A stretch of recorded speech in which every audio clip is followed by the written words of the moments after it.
할렐루야. 하나님께서 여러분의 삶에 놀라운 은혜를 함께 하시기를 축복합니다. 자, 우리 요한복음에 나와 있는 부활과 관련된 기사를 이야기를 우리가 지금 읽었습니다. 보시면 상당히 다른 마태복음이나 또 누가복음 또 이런 마가복음과 관련된 부분하고 요한복음하고 좀 차이가 있는데, 통상 우리가 알고 있기로는 예수님께서 부활하실 때 무덤을 찾아갔던 여인들, 복수의 사람들이 있는데, 오늘 본문을 보시면 한 명이 가 있는 걸로, 실제는 이제 막달라 마리아에게 집중하고 있는 것이죠. 이 막달라 마리아는 어떤 사람인가 하면, 막달라라고 하는 동네에 살고 있었던 여인인데 아마도 부유하지 않았을까 이렇게 추측을 하고 있습니다. 근데 이 여인의 특징은 뭔가 하면 7 귀신 들렸던 여자였습니다. 귀신이 7이나 들렸다고 하는 것, 뭐 여러분들 귀신 들린 분 보셨는지 모르겠습니다만은 한 마리도 아니고 7마리면 정말 이 인생이 얼마나 비참했을 것인가, 또 얼마나 인생의 끝을 알 수 없는 절망 속에 있었을 것인가 한번 미뤄 짐작해 볼 수가 있을 것 같습니다. 그런데 예수님께서 이 7 귀신 들린 이 여인을 치료해 주셨고, 실제로 이제 구마해 주신 것인데, 그러자 이 여인이 예수님을 따라다니면서 복냥하게 됩니다. 자, 이 막달라 마리아의 이 마음속에 무엇이 차 있을까요? 그 여인에게는 감사하는 마음이 참 차 있겠죠, 그죠? 자, 이런 여인과 대조적이라기보다는 좀 비교될 수 있는 것이 베드로와 또 예수님께서 사랑하시는 제자, 흔히 얘기하는 요한입니다.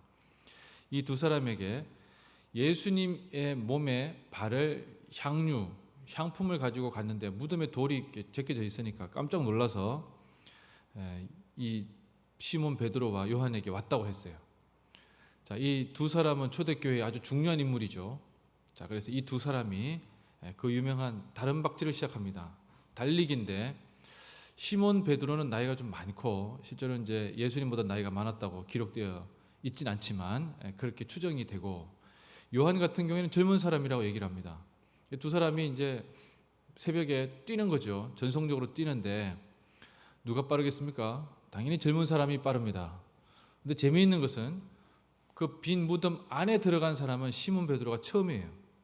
자, 먼저 들어갔는데 가보니까 부활의 확실한 증거, 즉 도굴되지 않았다는 증거가 있습니다. 그 증거가 뭡니까? 20장 5절이죠. 이게 대단히 중요한 본문이에요. 구부려 세마포 놓인 것을 보았으나 들어가지는 아니하였더라, 이렇게 돼 있고, 7절에도 보시면 머리를 쌌던 수건은 세마포와 함께 놓이지 않고 딴 곳에 쌌던 대로 놓여 있더라. 아멘. 여기 대단히 중요한 본문입니다. 왜 그렇습니까? 만약에 도굴꾼들이 시신을 도굴하려고 했다면 세마포는 어떤 겁니까? 이거 비싼 천입니다. 그냥 우리 그냥 일반 천이 아니고 아주 세마포, 말을 아주 가늘게 이렇게 직조해서 만든 천이죠, 그죠? 비싼 천이에요. 이 아리마대 사람 부자 요셉이 자기 부자니까 그 사람이 예수님을 그렇게 예우하면서 했던 것인데, 그걸 놔둘 리가 없다는 거예요. 또 어떻게 했습니까? 따로 객혀 있더라. 따로 잘 접어가지고 놓았다는 겁니다. 이게 부활의 확실한 증거가 되죠. 누가 그 경황이 없는데 세마포를 가져가지도 않고 그걸 따로 이렇게 잘 정리해서 두었겠느냐? 그럴 리가 없다는 거예요. 자, 그런 의미에서 부활의 확실한 증거가 될 수 있는데, 아무튼 이 시몬 베드로가 들어갑니다. 늦게 왔지만 막 헐떡거리면서 막 들어가는 것이고, 젊은 제자는 베드로보다 늦게 들어가죠. 여러 가지 이제 배경적인 의미가 있겠습니다만은, 아무튼 젊은 사람이라서 그런지 무덤 안에 들어가는 게 좀 무서웠던 것 같아요. 자, 베드로는 과감하게 들어갑니다. 그리고 다음 중에 이 젊은 제자도 따라 들어가죠. 그런데 이제 중요한 것은 이 사람들이 무덤에 예수님이 없는 것은 알겠다. 그런데 이게 무슨 의미인지 모르는 거예요. 자, 사건이 일어났습니다. 사건이 왜 일어나는지를 모르고 있어요. 일어난 건 팩트는 확실해. 예수님이 안 계시고 무덤 안에 예수님이 없는 거예요. 그런데 이것이 예수님이 부활하셨구나, 이렇게 연결이 안 된다는 겁니다. 자, 이게 부분이 참 중요하죠. 말씀이 아무리 많이 읽어도 말씀이 나에게 의미 있게 유의미하게 다가오는 것은 어떤 이유 때문일까라는 부분입니다. 자, 그 부분에 대해서 오늘 본문은 이 사람들이 뭘 모른다는 겁니까? 죽은 자 가운데서 다시 살아나야 할 것이다라고는 예수님 이 말씀을 알지 못하고 있었다라는 겁니다. 예수님이 몇 번이나 얘기했는데 모르고 있다는 게 뭡니까? 들었지만 이해하지 못하고 있다는 거예요. 성령께서 그들의 마음을 감동시켜 주셔서 말씀이 이해되지 않고서는 이렇게 이해를 나갈 수 없다는 거예요. 그래서 자기에게 어떤 사건이 벌어집니다. 여러분 우리 삶을 살아가면서도 어떤 사건이 벌어지죠. 근데 그 사건이 하나님께서 하신 일이에요.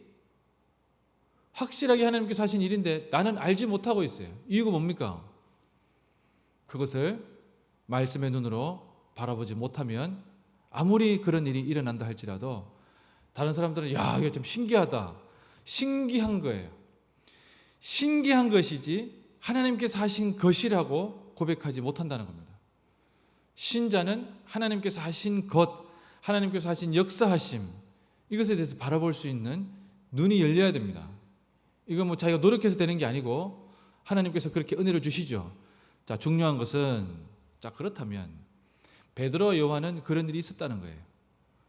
자, 그런데 예수님, 부활하신 예수님을 제일 처음 만난 사람은 달랐다는 겁니다. 왜 예수님이 베드로와 요한 3년 동안 따라다녔던 그 사랑하는 제자들에게는 잘 지냈냐고 그러고 뭐 이렇게 얘기할 거 아니에요. 그런데 그렇게 안 하고 왜 이 귀신 들렸던 7 귀신 들렸던 여인에게 예수님이 나타나셨을까? 초대교회에 어제도 말씀드렸지만 부활하신 주님을 만났다는 것은 그것도 제일 처음 만났다는 것은 엄청난 의미가 있습니다. 자, 그런데 왜 이 엄청난 권위를 이 여인에게 주셨냐 이거예요. 11절에 보시면 마리아는 무덤 밖에 서서 울고 있더니 울면서 구부려 무덤 안을 들여다보니 여러분 예수님의 시신이 도굴당했다. 제자들은 그렇게 생각했습니다. 오늘 본문에는 그렇게 안 나와 있습니다만은 이게 시간이 많이 지난 뒤에서 기록되어서 초대교회 이미 지도자급에 있는 그 사람을 폄훼시킬 수는 없는 거예요. 그래서 시몬 베드로나 또 제자들 두고 그 예수님 부활하신지 알지도 못하고 말이에요. 이렇게 막 하지는 못했던 거죠. 자, 그런데 마리아는 무덤 밖에 서서 울고 있었습니다. 시몬 베드로와 요한은 예수님의 시신이 도굴됐다는 사실에 대해서 의아하게만 생각했지 마음이 아프지 않았어요. 머리로 생각할 때 참 이상하다라고 생각한 것이지 마리아처럼 예수님이 지금 이 시신이 도굴돼서 이거 어떻게 하나 이거 이런 마음을 가지고 안타까워하는 마음을 가지고 무덤 밖에 서서 울고 있지 않았다는 거예요. 결정적인 차이라고 봅니다. 여러분들은 어떻게 생각하시는지 본문 한번 다시 유심히 들여다보시면 좋겠어요. 제가 생각하는 바로는 마리아가 예수님, 부활하신 예수님을 만났던 이유 중에 하나, 굳이 마리아에게 나타나신 이유, 그냥 갈릴리로 가셔도 되잖아요. 그런데 그렇게 하셨던 이유는 무덤 밖에 서서 울고 있었기 때문이다. 왜 울고 있겠습니까? 주님께서 나에게 주신 은혜를 기억하였을 때 감사하는 마음으로 기억하는, 그래서 계속 주님을 따라다니면서 옆에서 봉양하였던, 수종 들었던 이 여인에게 주님께서 나타나신 것이죠. 근데 실제로는 마리아도 부활하신 주님을 바로 알아보지는 못했어요. 이게 부활하기 전에 예수님과 부활하고 난 뒤에 예수님 모습이 달랐다는 것이고, 여러분 이것은 어떤 징조가 됩니까?